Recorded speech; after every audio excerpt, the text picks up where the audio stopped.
Aztec nobility is made up of rich and wealthy families of noble blood. They are well bred and respected by the rest of society. The nobility ran the government, commanded the army, and owned the land, slaves, and servants.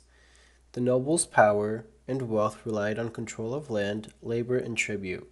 There were three ranks of nobles: the Waitlatoani, or the emperor, the Tetoquitin, the high lords, and the priests, who made up the nobility, or Pipiltin.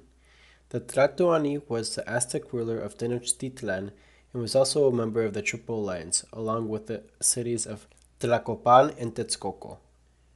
The Tetoquitin controlled smaller areas called Calpoyi, or neighborhoods.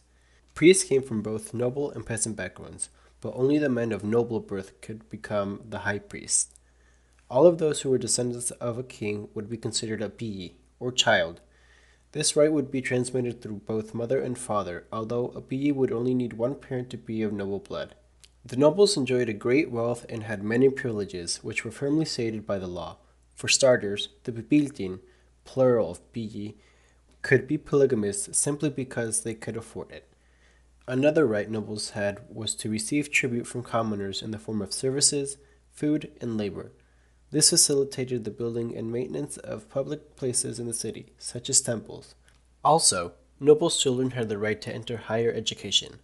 Both boys and girls had the right, although boys would study subjects such as military arts, religion, law, and writing, while girls would acquire skills such as how to direct servants in the household, textile weaving, and other concerns of the home. Although most of the prestigious ranks in Aztec society were inherited by noble families, devotion, loyalty, and hard work could have anyone up the ranks. The wealthy Aztec would wear loose skirts and sleeveless blouses for women, and loincloths and triangular cloaks for men, which would be made of finer cotton, brightly colored, highly decorated, and sometimes covered with gold. Decorations of feathers, fur, pendants, and gold were often used in the clothing, and jewelry was reserved especially for the wealthy and powerful. Because of these garments, the nobles were easily recognizable in the great city of Tenochtitlan.